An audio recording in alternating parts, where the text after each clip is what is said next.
बहुत बच्चों, हम आपके बीच अभी चर्चा कर रहे हैं वैश्वीकरण की विशेषताएं।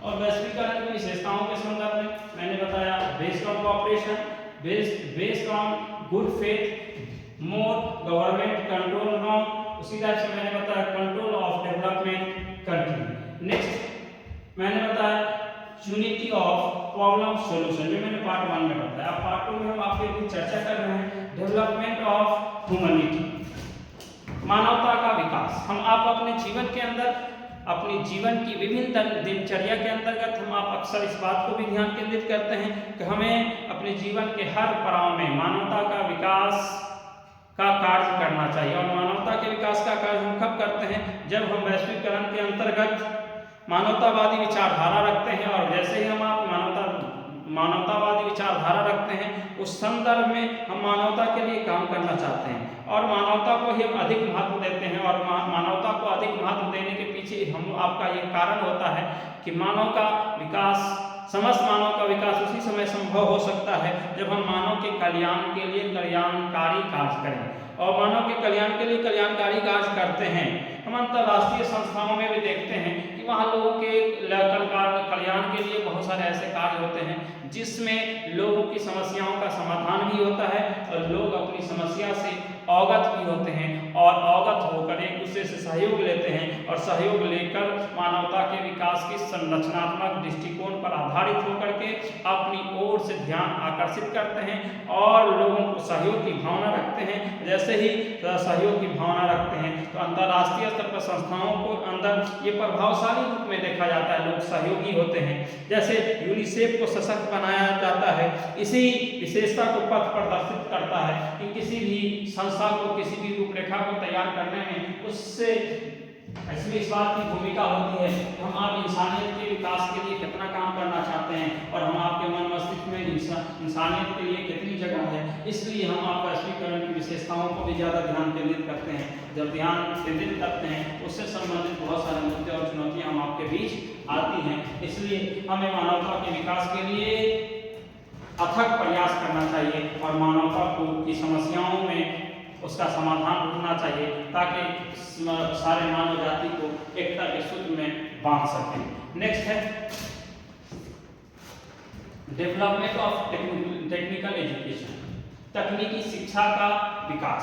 हम आप अक्सर अपने जीवन के अंदर विभिन्न प्रकार के मुद्दे और चुनौतियों की बात करते हैं और उन मुद्दे और चुनौतियों के बीच हम इस बात की भी बात करते हैं कि तकनीकी शिक्षा दी जानी चाहिए। और तकनीकी शिक्षा का विकास उसी समय हो सकता है जब हम अपने बच्चों को, समाज के बच्चों को वैश्वीकरण के मुद्दे और चुनौतियों को प्रमुख विशेषता के रूप में लेते हैं और वैश्वीकरण के मुद्दे और चुनौतियों से लड़ने के लिए हम अपने बच्चों को तकनीकी शिक्षा की ओर ध्यान आकर्षित कराते हैं।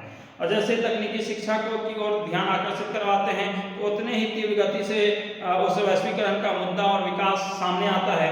जैसा कि देश में, किसी भी देश में अगर तकनीकी यंत्रों का ज़्यादा आदान प्रदान होता है तो उस माध्यम से दूसरे देशों में भी इस बात की गुणवत्ता को पहुंचाई जा सकती है कि हम तकनीकी शिक्षा के माध्यम से लोगों को तकनीक से जोड़ते हैं। तो लोग जितने तकनीकी शिक्षा से जोड़ते हैं उतना समाज हमारा उन्नति करता है, विकास करता है। इसलिए हम आप अपने एक देश को दूसरे देश से जोड़ने के लिए तकनीकी शिक्षा का लेना काफ़ी महत्वपूर्ण है, जो मानव जाति के लिए काफ़ी सहयोगात्मक होता है और मानव जाति की समस्याओं का समाधान भी हो पाता है। और जैसे ही उनकी समस्याओं का समाधान होता है उसके माध्यम से एक देश से दूसरे देश के अंदर शिक्षा व्यवस्था का भी आदान प्रदान हो पाता है। इसलिए तकनीकी शिक्षा हमारे समाज के लिए काफ़ी महत्वपूर्ण और जरूरी है। नेक्स्ट है 8वां पॉइंट है इम्पोर्टेंस ऑफ थिंकिंग।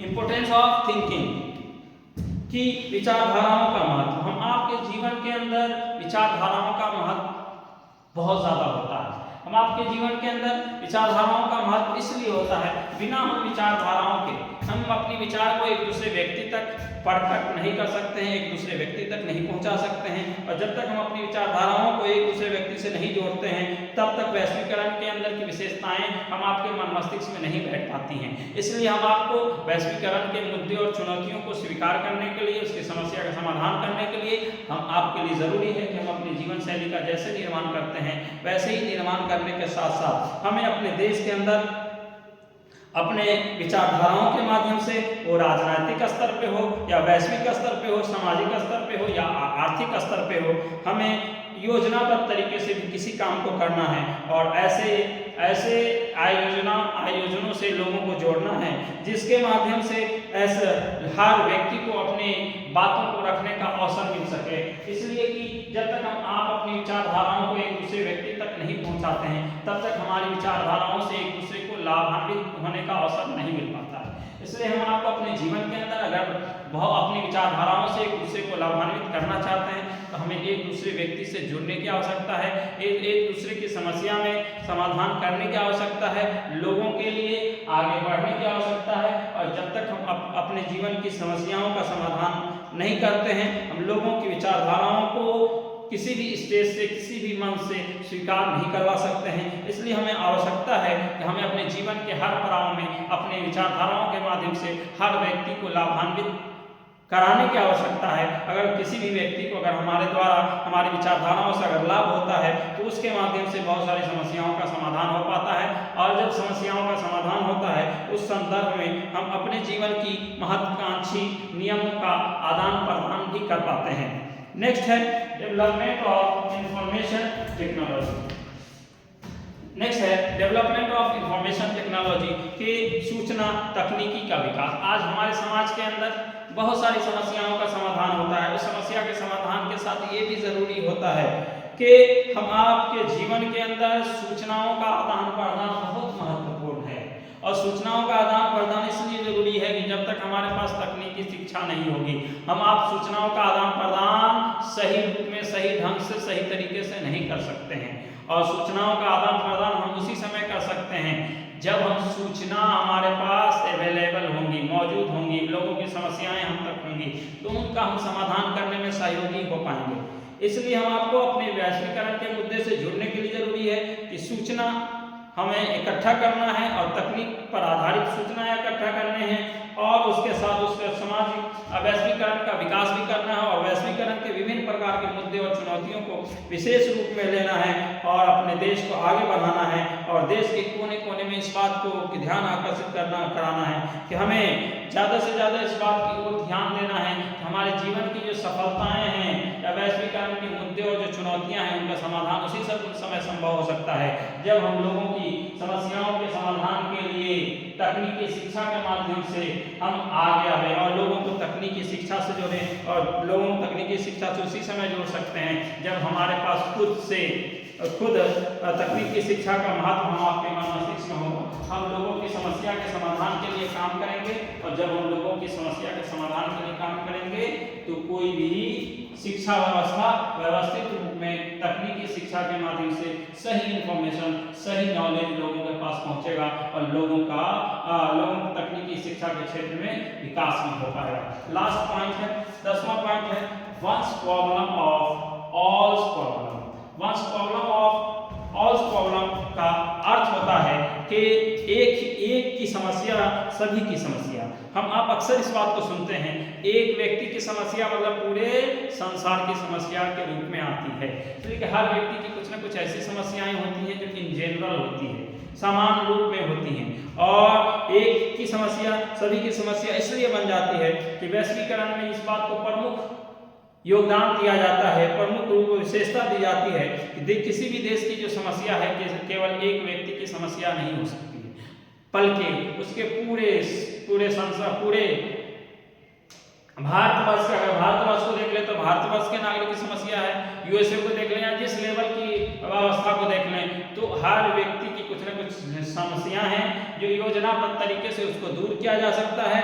और उस समस्या का समाधान करने के लिए हम आप उसको मानना पड़ेगा कि हर व्यक्ति के जीवन की कुछ समस्याएं हैं, उसका समाधान करना है, और जैसे ही समाधान करना है उस संदर्भ में हमें समस्या के समाधान के लिए लोगों को आगे आना है, और आगे आ करके गलत को गलत, सही को सही, सही दिशा प्रदान करना है, और गलत दिशा पर चलने वाले व्यक्ति को उसको सही और गलत के बीच फर्क दिखाना है और बताना है कि हम आप सबों की एक समस्या है कि हमारा देश, हमारा राष्ट्र विकास करे और विकसित राष्ट्र में हमारी अग्रणी भूमिका हो। और जब जैसे ही हमारा आपकी विकसित राष्ट्र में अग्रणी भूमिका होगी तो सबकी एक ही, सारे प्रॉब्लम्स की, सारे समस्या का एक ही समाधान होगा और सबका समाधान हो पाएगा। हर कोई विकसित राष्ट्र की श्रेणी में अपने आप को आंक पाएगा। इसलिए हमें अपने देश और राष्ट्र की समस्या के समाधान के लिए आगे आने की जरूरत है, ताकि सब जन, सबका साथ और सबका विकास हो और सब विकसित राष्ट्र की श्रेणी से जुड़ सकें। धन्यवाद, आभार। आप लोगों से निवेदन है कि आप हमारे चैनल को लाइक, शेयर और सब्सक्राइब करें और दूसरों तक हमारे वीडियो को शेयर करें। धन्यवाद, आभार।